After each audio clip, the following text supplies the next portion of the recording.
welcome to Dipping and Out with Lucy, the podcast that opens up the discussion around domestic abuse. I'm very fortunate today to be sitting down with Anne Dix. Anne is many things, but one thing she is an author, and she has written a fabulous book called Little Mouse Finds a Safe Place. And it's very much to do with helping people through domestically abusive situations, how to process things in group and in individual settings. And I think over to Anne to explain a bit more about the book and everything else she does. Hi, thank you very much, Lucy, for having me and my good friend, Little Mouse, who I'll be talking a little bit more about.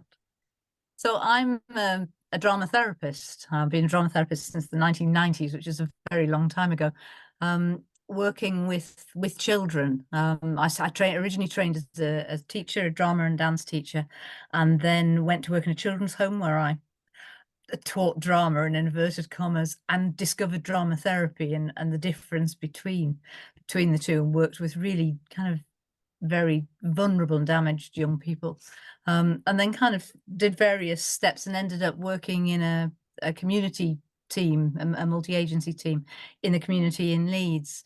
And that was really where I became interested in domestic abuse, because so many of our families were experiencing it, and so many of our children, and perhaps the schools didn't know, they weren't aware, or families didn't want to talk about it. And so gradually we realized, and some colleagues of mine ran a group for adults.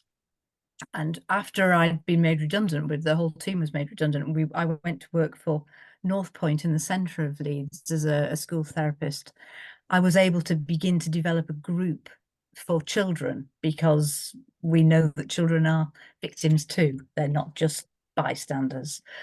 And it seemed really important to find something to say the things I wanted to say with children. And I looked around, and there were one or two books. I think there are one or two more now. But when I was looking in kind of 2013, there weren't very many books. And the ones that there were American, and they didn't say what I wanted to say. And I didn't think they necessarily translated to the children in Leeds that I was coming across. So I wrote a story called Little Mouse Finds a Safe Place, as you do.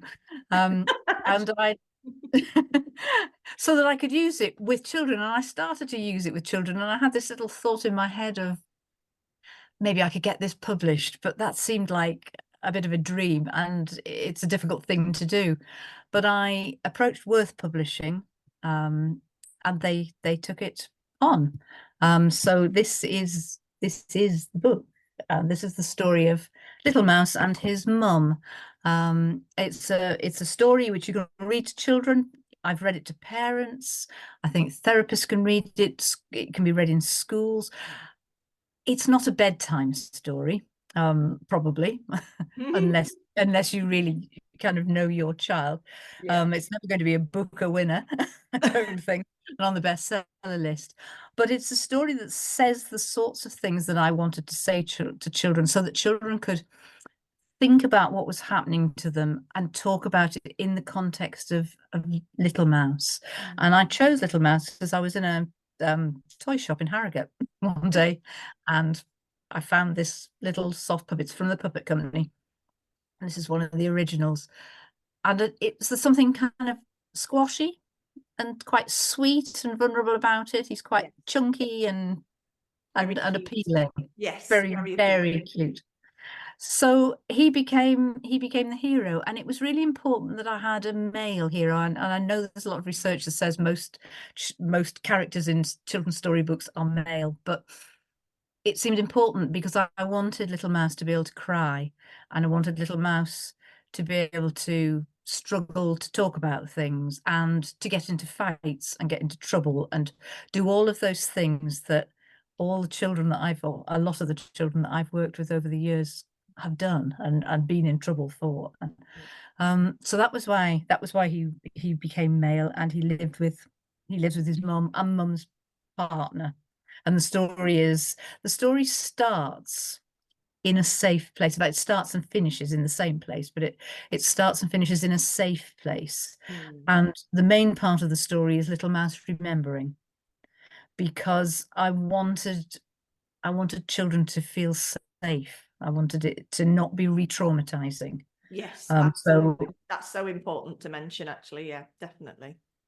and that was really important. So I trialed this out with children. I talked to other therapists about it. We talked a lot about attachment and trauma and desperate, and certainly not re-traumatizing children. So he begins with his mum when they've escaped and they're in a safe place. They're in a shed with nice soft hair, and they wake up the next morning and he can see his mum breathing and he can smell her, and it's a safe place. And then he remembers what's led them to that place, and that's the story of mum finding a boyfriend, the big grey mouse, and first of all he likes him, and then the big grey mouse trips him up, or he gets him into trouble, and little mouse is a bit unsure, and he hears things that he can't explain, he doesn't have the words for.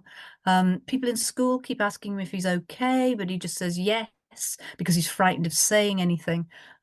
He trips people up, he hurts people in the playground, he runs about and overturns things and is sometimes really quite naughty, but he's upset, and eventually he confronts the big grey mouse. The big grey mouse, he hears a noise and he goes downstairs, and the big grey mouse is pulling mum's whiskers, and he shouts, "Go away, we don't want to live with a rat anymore." And mum is horrified and sort of pulls him behind her to protect him, and then mum says, "No, we don't want to stay here, we're going," and they run.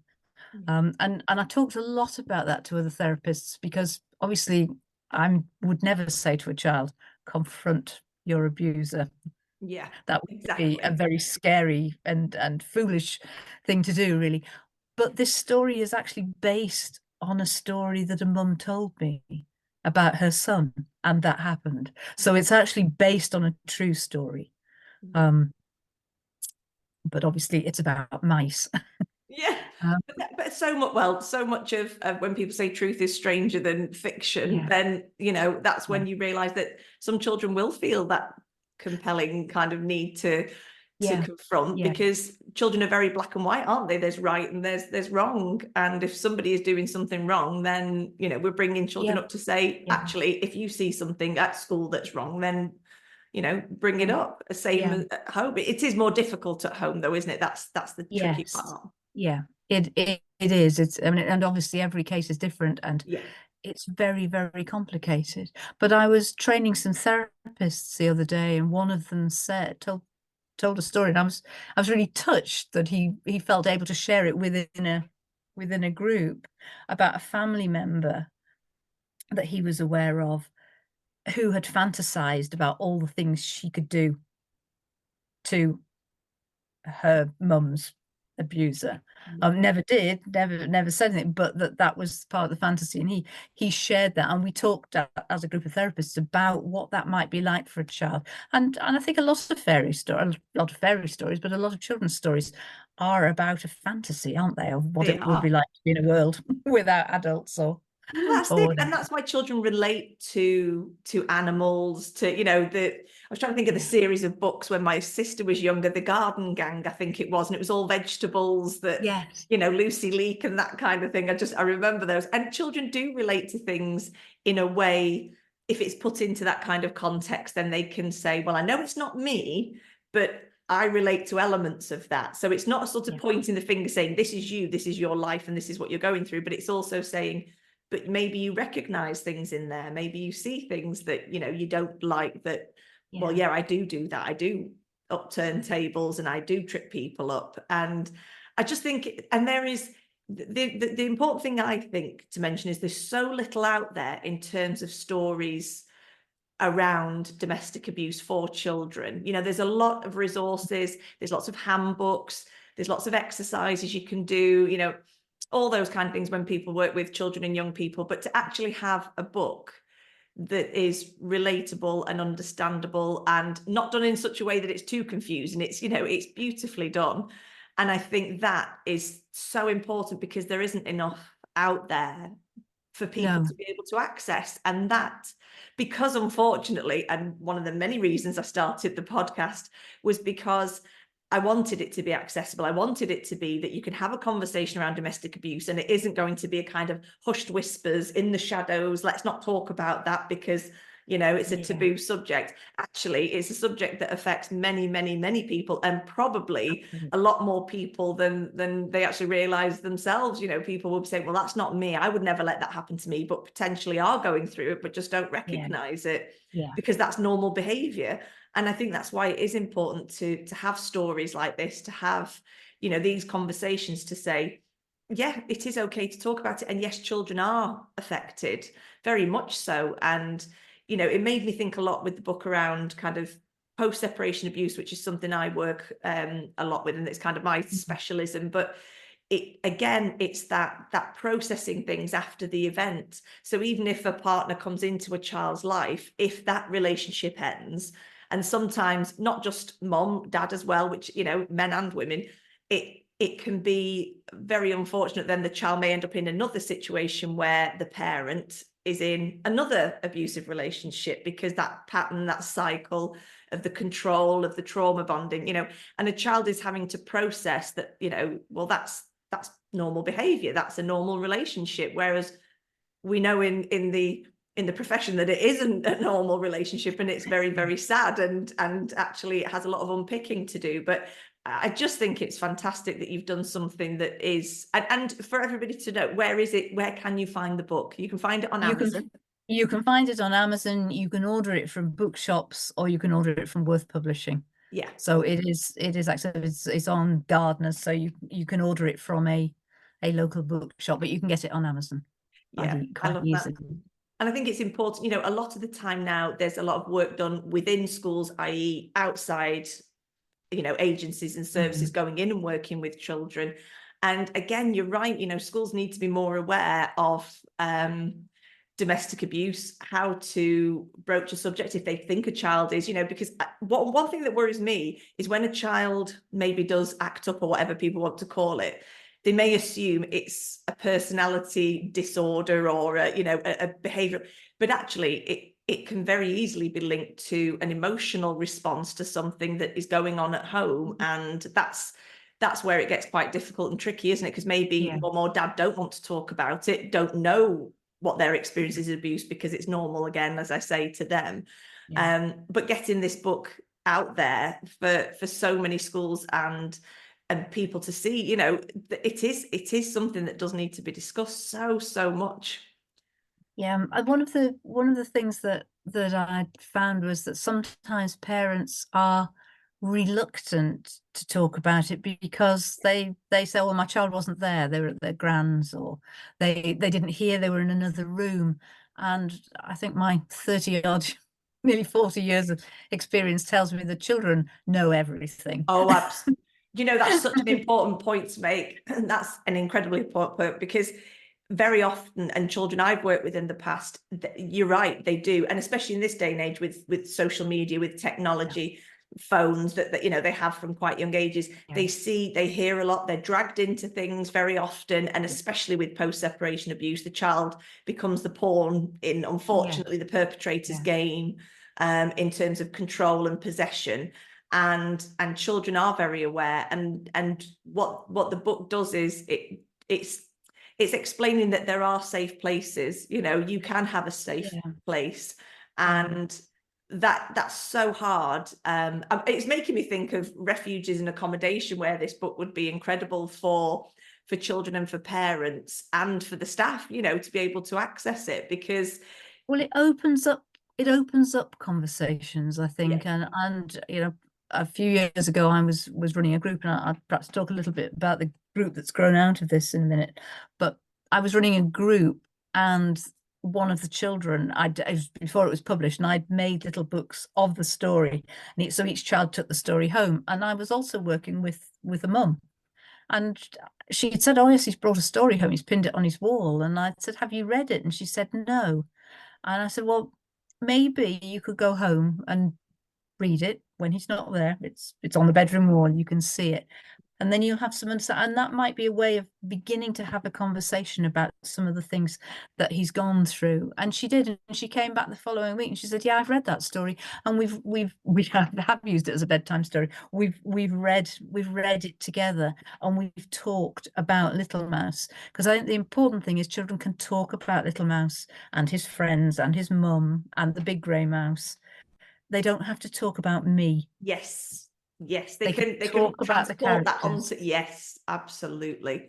Oh, that's again another brilliant point, because so often children, I read something the other day that a psychologist had said about, when people and when society doesn't understand why a child loves both parents, so they can love a step parent, they can love, their biological parents, and one of those parents could be a perpetrator, could be an abuser, but a child will focus on the good memories, because in essence, as a human being, what we all want is to believe the good in people.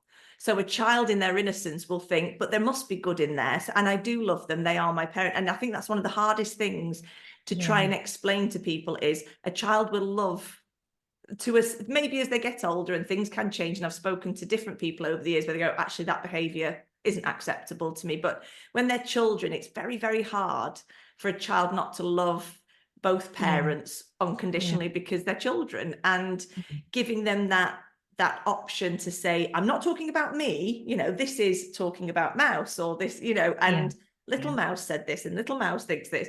Well, that then, like you say, opens up that gateway for them to have that conversation without feeling like they're kind of outing the parent as being abusive, and it's giving them that level of protection that's so important. And children don't talk more often than not, because what's the biggest thing they're scared of? They're scared of getting in trouble. Absolutely. Yeah. Yes. I mean, sometimes I think they're told not to say anything, but Yeah. sometimes they just feel with a loyalty. I was just thinking as you were talking about it, about, because I've worked with primary school children, so sort of 7 to 10 year olds, 11ish. And there was a young man in one of those groups who idolized his father, who was the abuser. I think I never met Dad, but I think he must have been fairly wealthy. There was a lot of talk about gifts and presents and cars and lots and lots of things. Dad didn't live in the family home anymore. But at one point, when I was reading this story in the group, at the end, he said, that's a bit like my mum. Sometimes I've gone into the kitchen and my mum's been crying, and she says, oh, it's nothing. Because in the book, Little Mouse asks his mum why she's crying, and she said she's not crying, she's just got dust in her eyes. And he made that connection with the mouse. And I mean, I can't be 100% certain, but I think at that point, he began to shift a little bit in his thinking, because I think he was very much identified with Dad. But I think he just began to see that Mum had been upset and that there might be a reason for that. And we didn't explore that. I acknowledged that he'd said that, and that, I'd heard him say that, but I didn't pick holes, because I'm not there to ask the children lots of questions. I'm not wanting them to tell me unless they want to personal details, because obviously there are other children in the group and we're trying to hold some confidentiality. Some level of order. Yes, I don't want to know the ins and outs of everything, unless that's absolutely what they choose to tell me. And at that point, we might decide we talk to them at the end of the group in a more private space, or with a member of staff from school or whatever. But yeah, I think there was something for him then, that he made a connection. He made a connection with Little Mouse and Little Mouse's feelings, and he made a connection with what he was seeing from his mum, who was desperately trying to pretend that everything was okay. Yes. And that's where the book, something went on there. And again, that is incredible, because especially, there are very strong bonds, and very often you do find with boys in particular that they are very much kind of like idolized Dad, which boys who aren't experiencing domestic abuse or aren't living in a house where domestic abuse occurs, they idolize Dad. They want to emulate them, they want to be like Dad. And I think having something where it's not so in your face that it's obvious, but it's enough that you can relate, and a child can relate to it and say, oh, actually, I've seen Mom do that, or I've seen, and Well, maybe that's why, because children as well, as much as they're very innocent, they can be quite selfish, can't they? It's all in their own world. They all live in their own little Yeah, world.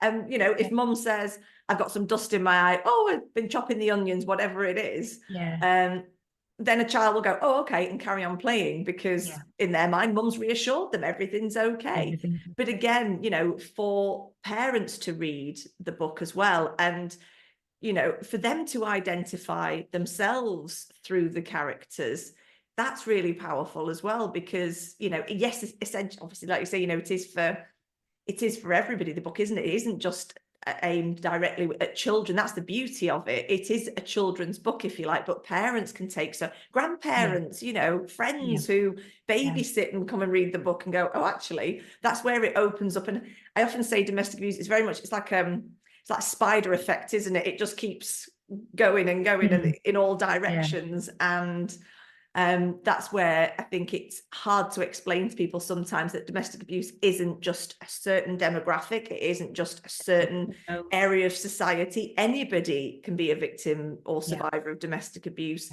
It can affect, your family, your friends, your work colleagues. And having books like this is so important that everybody knows you can get something out of it. And, you might learn a little something along the way. yeah. That's what I love about it. And apart from this book, are there others? Well, I have actually got this story written from Mum's point of view. Can't find a publisher for it. Right. Well, right. So if We'll there's need to anybody get on with watching that. who'd like to publish this, that'd be great. But I've done it in the same style, so it's just from Mum's point of view. And I've read it with therapists and given it to one or two people to go off and trial Yeah. in different places. And the feedback's been good because it's the same story, but it's Yes. from an adult's point of view. So there's slightly more detail in it.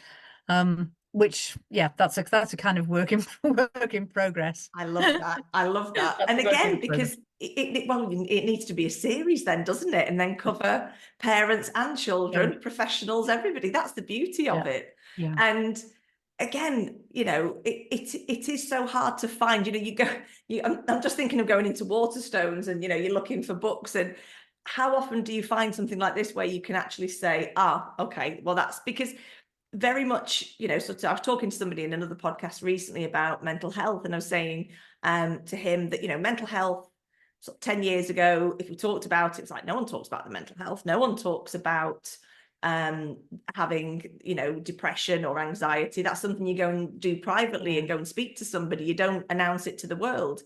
And again, we need to have that out there in terms of domestic abuse, that we can talk about it. And that's, like I said earlier, it shouldn't be in the shadows. It shouldn't be a dirty secret, because it's not. And it's a conversation that if children at a very young age can access information like this and resources like this, they stand a much better chance of getting the help that they need before it gets to an age before it, yeah, where, and I said this to somebody recently, that within say a school setting, there's 30 children in a class. How many of those children, not to be depressing, but how many of those children potentially could be perpetrators themselves in the future because it's never been identified and they just think that behavior is normal? How many of those children will end up as victims because again, they're people pleasers, they're empaths, they don't want to rock the boat.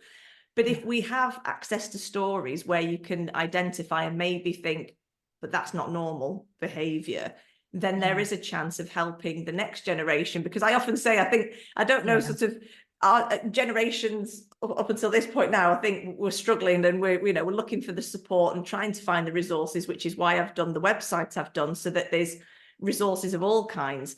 But children do have a chance now, because we do have the ability to, through the internet, they can, I've seen Little Mouse Finds a Safe Place, you talked about it on YouTube, so if people are more visual in terms of, or audio or whatever, they can go onto YouTube and you break it down, don't you? yeah, Which is great. yeah. And it's very hard to get Little Mouse into bookshops. I can walk into Waterstones, it's not going to be there. I occasionally go and look. and I don't blame you. sometimes I and I go and ask independent bookshops if they'd like to stock it. And you know, sometimes they say, well, yes, they would. My local independent bookshop, I gave some copies. So Georgia at Imagined Things in Harrogate, I'll give her a shout out. Oh, I It's love fantastic. it. And she has it on the shelf, but I think it's probably the only bookshop in the country you can actually pick it off the shelf. Oh, And it would be great if it was there alongside, Badger's Parting Gifts and all those other wonderful, yeah. wonderful books that there are out there. It would be lovely, but that's quite hard. That's quite hard to do.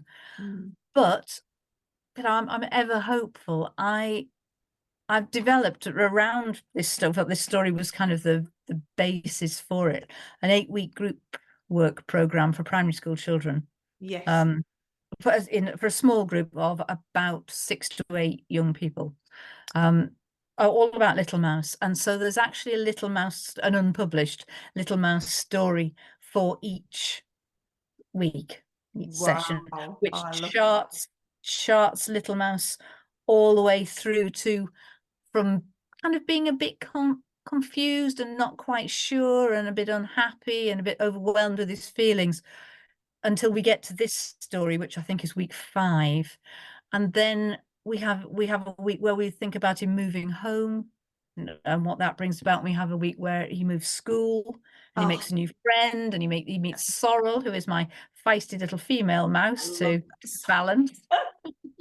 There's a much. Sorrel and Little Mouse, so Sorrel kind of figures towards the end of that, and all the way through to the final episode, which is called Big Voices, Little Voices, Big Voices, where he gets to sing in the choir. He gets to sing a solo because, having been thrown out of the choir for making too much noise and singing out of key, he learns to sing with everybody else, and everybody says how proud they are. And Mm, so it's a bit of a progression through the group, and the group lasts about an hour and a half. And I've run quite a few now, yeah. and they over an 8-week period.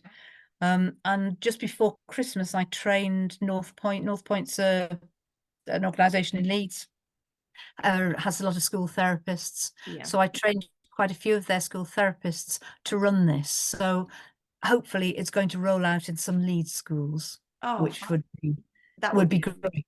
Would be great. it would be amazing. And this is exactly what's needed, is in a way where it's done where it's familiar to children. So it's through storytelling, and what do all children love? Stories, Yeah. bedtime Stories. stories, or Yeah. stories around the table when they come in from school. Sometimes they embellish their own stories of what happened at school that day, as children Yeah. do. But stories are such a big part of a child's life. And I think, having that and accessible within schools where you can do that group work. And again, when you've just said now about the different elements of abuse. So, for example, moving schools, one of the biggest things I found is the more often than not, it is the victim with the children who has to leave the area. Mm. Children start in a different school, as you say, they've got to start all over again, potentially, Yeah. if they've maybe got through most of infants into juniors, that kind of thing. And it's a massive, massive Yeah. step for them. And it can be a bit of a backward step in terms of their confidence and their learning. Maybe they felt like they found their place in their Yeah. previous school, and now they've got to, start all over again. And I think those are the kind of things that don't get discussed enough when Yeah. people Yeah. think, and people will say, and it's the classic, and it's the age old saying, and I hope one day it's out the window. But when people say, well, you've left now, therefore that's it, you're home sailing, you've left the abuser, the children safe, you're safe, everything's fine.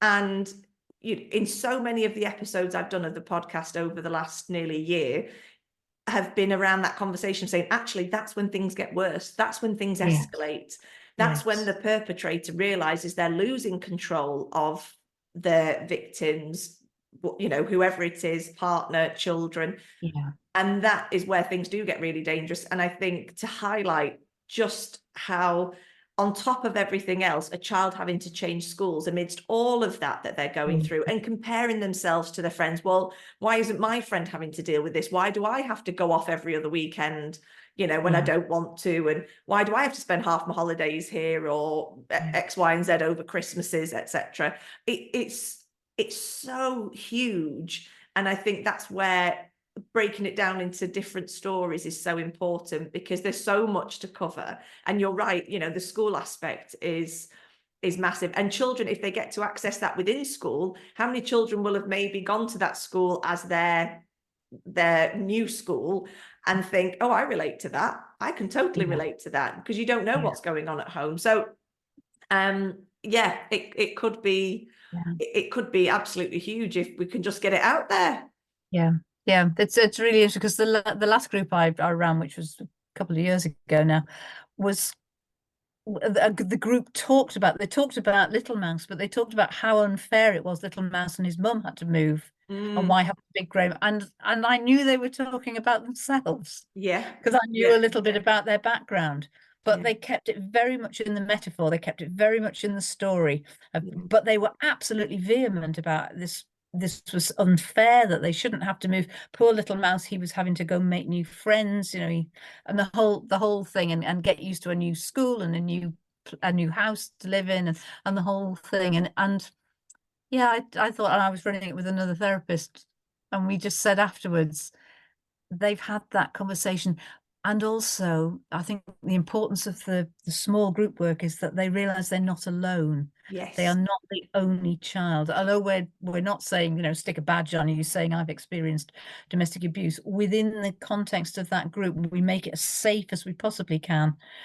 They know they're not alone, and that this is an absolutely. okay place to talk about things and share. And And occasionally, kids have shared really quite personal things about themselves, and feelings about themselves, and sadness that perhaps their dad didn't want to talk to them on the phone, or rejection and loss. And it's quite heartbreaking at yeah, times. it is. And Totally heartbreaking. that's why it needs to be in this kind of context as well, because it is such a conversation that, like I say, it is heartbreaking. You know, you're talking about innocent children that haven't done anything wrong, and they're just in the middle of this awful situation, and they haven't created the situation, and neither has the victim. It is all the perpetrator that has created the control and the manipulation and everything else that goes on.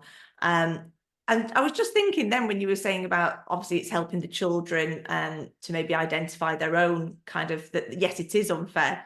Do you think, because obviously I wouldn't know, but do you think children in general, so if say the book was in schools in general for children who may be friends with, I know my daughter's a real empath. She really is. If she sees someone in need, she's there by the side in 2 minutes. You know, that's her kind of way, and that's just natural to her. And I think if children who are quite empathetic, and I know I said before children could be selfish, yes, of course they can, but we also have that, maybe some Yes. have that natural ability to care, not just to walk past a situation and be the kind of good Samaritan, if you like.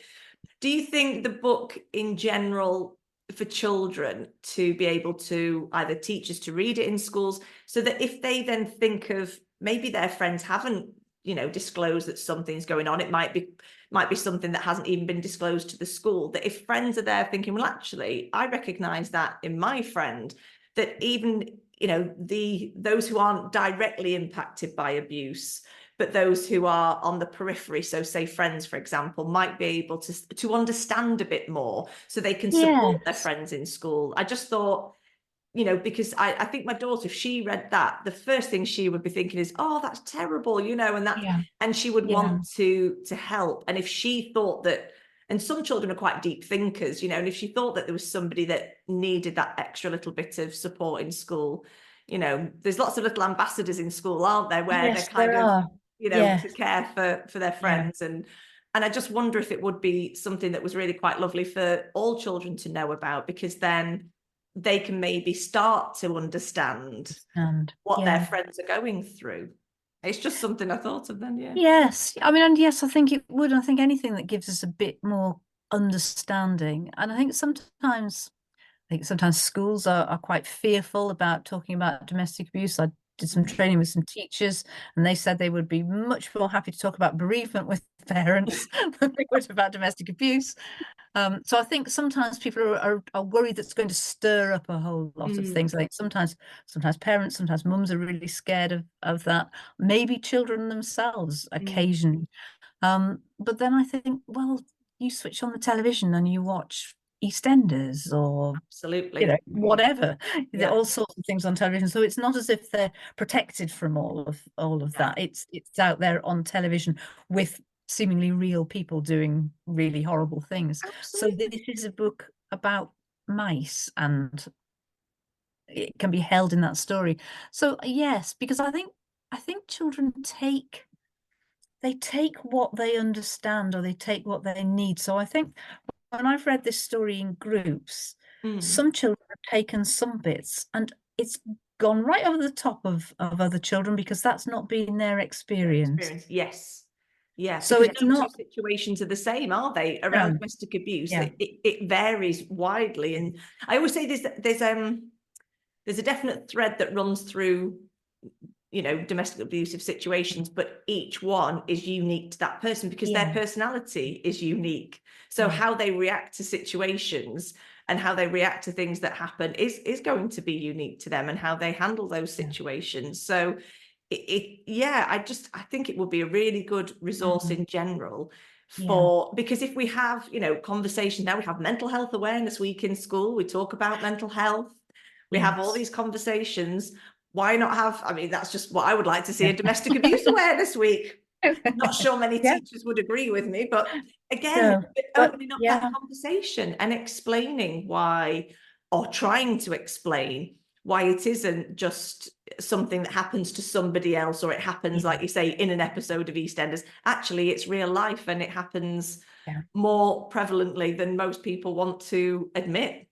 Well, sadly, I mean, I always begin my training, you know, saying to people, you know, look after yourselves because there won't be anybody in this room who hasn't some experience, either personally Yeah. or a family member or a friend, or, Mm.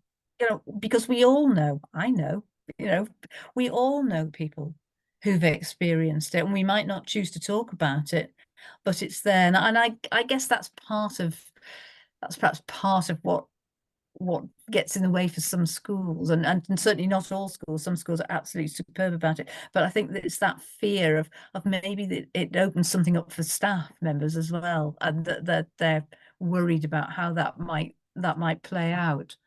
Yeah, that's the And also you're trying to cram it into a very busy curriculum. Well, that's the sad thing, isn't it? It is. But the awful truth is how many people are going to leave school, Yes, primary, secondary, yeah. and be carrying this with them for the rest of their lives, which can lead to all kinds of other issues. You know, I did an episode recently with a lady called Monica Labich, and it was around, she's an alcohol and drug dependency specialist. And again, you know, if a child doesn't feel that they can express themselves, then potentially in the future they're going to look for ways to Mm. soothe the problems that they've got. And because if they think they can't talk to people, or that nobody understands, then unfortunately there are potentially other risks involved. Or as awful is ending up with a perpetrator themselves, because they Yes. think that that's the way a relationship should be, and that's how a relationship has always been in their eyes. And I do think, you know, for me, it should be, it 100% should be part of the curriculum. It should be discussed, definitely. I mean, I don't know, but I would have thought, again, in another episode, I was talking to a lady called Rachel Lemon, and she's a coach, and we were talking about, you know, where, when we say we want domestic abuse to be out there and we want to talk about it, we want things to change. Well, things can only change if you go back and start helping the next generation. And I think Yeah. I said, there was Desmond Tutu quote I loved, and it said, we need to stop jumping in the stream where we are and go back, you know, to the Yeah. source. Yeah. And so in a way, maybe children knowing a bit more, year 6, you know, in an Yeah. age appropriate way, obviously, like you say, and Yeah. the way you've done the Yeah. book, but in a Yeah. way that they could maybe understand. Mhm. And with lockdown, with pressures of living crisis, with, you know, so many other things that, and I always say that's never an excuse for abuse. An abuser is an abuser, full stop. Mhm. These things will escalate a situation, and they will Yes. make things worse. Yeah. Just as drug and alcohol are not to blame for somebody being abusive, they're contributing factors, but an abuser Yeah. chooses to abuse and control and manipulate and hurt their victims. So I think that very much, if children were maybe more aware from a Mm. younger age, there would be far less children then needing support well into their teens and beyond, having to try and process something that happened to them when they were children. And I just would love to see it as something that was in the curriculum, like you say, to have that conversation. It seemed, I mean, that was one of the reasons why I chose Little Mouse. I wanted him to be a young male, and I wanted it to be for primary school children, because, you know, I'm never going to solve the problems of domestic abuse, but hopefully this makes a start. And you've got to start somewhere. And so starting, my groups are mixed, boys, girls. Occasionally they've been single sex, but usually they're mixed.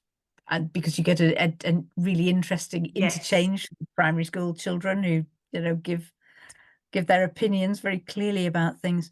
But it felt important to get in when they were young, and certainly in the group, perhaps less so in the story, but certainly within one of the other stories in the group work program, is Little Mouse gets very angry, and his dad, and I introduce a dad who's obviously left mum, who comes to collect him from school and takes him to the park and talks in an age appropriate way about how he used to be unpleasant to know and quick tempered, and his mother, Little Mouse's mother, would say, you know, he wasn't a nice person to know, and how he'd managed to change because he'd thought about how he'd behaved. So Little Mouse can reflect on, yes, he remembers his birth dad being really frightening, and he doesn't want to be like that. He wants to have friends, and he wants to do this, so that you give the children the message that they are not their parents or partners, or they are not the abuser.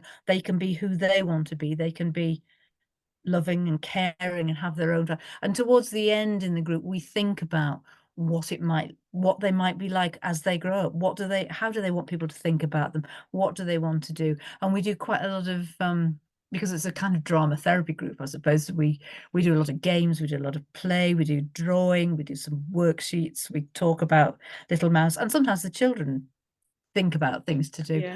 But we also do quite a lot of self-regulation, and we do kind of a bit of breathing and ways of calming down and thinking about when you feel like you're getting out of control. What can help? And there's one story where Little Mouse gets completely overwhelmed by all his feelings and runs out of school and yells at his mother and pushes her and then runs and hides. So we skirt around child to parent violence. I was just going to say, yes. Yeah. Which, you know, I haven't got a lot of space to do that in, but we kind of consider it there. What does Little Mouse think he's doing? Is he right to do that? But Mum calms him down, and she reflects back to him all the different feelings he might have had until he feels calm, and then he comes out from the tree roots where he's been hiding, and she gives him a hug and picks the bits of dirt out of his fur.